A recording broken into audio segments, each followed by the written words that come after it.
Vediamo ora come creare un filo a due capi. Presentiamo le due possibili tecniche di ritorcitura più semplici.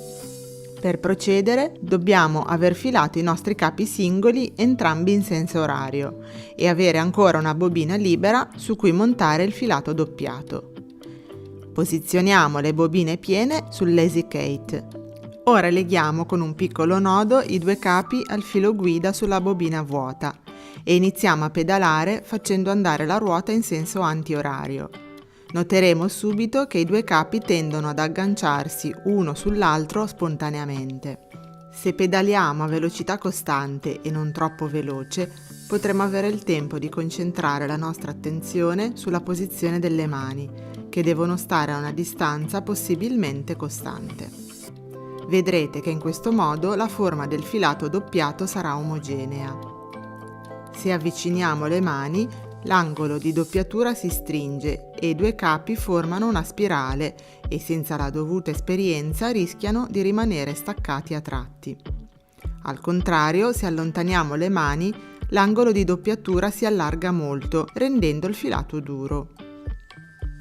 Ruotando in senso opposto alla filatura dei capi singoli, neutralizziamo l'eccesso di torsione dato per tenere insieme il filo inizialmente.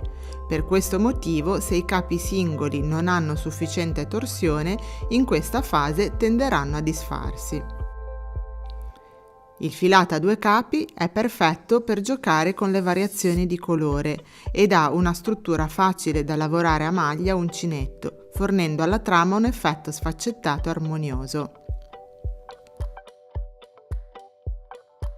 La seconda tecnica di ritorcitura che presentiamo si ottiene abbinando un capo filato a mano con un filo commerciale di forma o spessore a piacere. Per iniziare, leghiamo con un piccolo nodo il filo di doppiatura e il capo filato a mano al filo guida sulla bobina e iniziamo a pedalare in senso antiorario.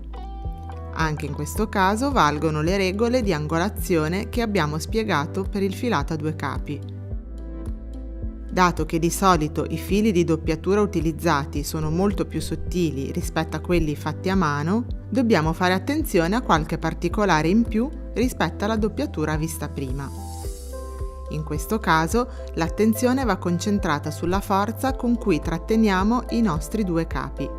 Se tratteniamo il filo di doppiatura di più rispetto al filato, vedremo che quest'ultimo tende ad arrotolarsi su di esso, formando un filato ondulato a spirale. Se invece tratteniamo il capo filato a mano e lasciamo libero il filo di doppiatura, vedremo che questo si avvolgerà con un passo irregolare sulla superficie del filato e l'aspetto finale sarà di una superficie liscia e un risalto forte del filo di doppiatura. Quindi è bene scegliere che aspetto si vuole dare al filato e mantenerlo in tutta la fase di ritorcitura. Questo tipo di doppiatura, una volta padroneggiato, dà la possibilità di creare diversi tipi di filato giocando su colori e spessori. Una volta terminata la ritorcitura, il lavoro non è ancora finito del tutto. Il primo passaggio è la formazione della matassa. Presentiamo un attrezzo molto usato, portatile e leggero, chiamato Niddy Noddy, che come vedete ha semplicemente la forma di doppia T sfalsata di 90 gradi. Posizioniamo la bobina sul lazy kate.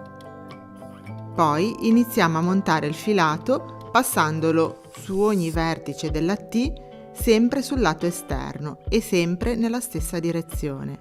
In questo modo si forma un anello di fili.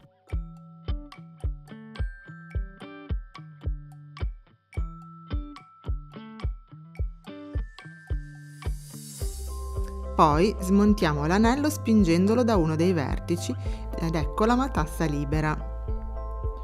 Infine, per dare forma alla matassa, basta tenerla tesa tra le mani davanti a noi e ruotare la mano sinistra in avanti e la destra indietro, avvicinandola mano a mano che ruotano e voilà, si inserisce un estremo nell'altro e la matassa è finalmente finita. Teniamo sempre la buona abitudine di etichettare il lavoro riportando i materiali usati, il peso e la lunghezza e magari tenendo un campioncino di ogni filato in una sorta di nostro catalogo personale, un po' per ricordo, un po' per promemoria utile per lavori futuri. Con questo video ho voluto mostrarvi i primi passi della filatura artistica e spero di aver stuzzicato la vostra curiosità. Se volete approfondire questa avventura potete trovare sul nostro sito altri spunti interessanti e le date dei prossimi corsi.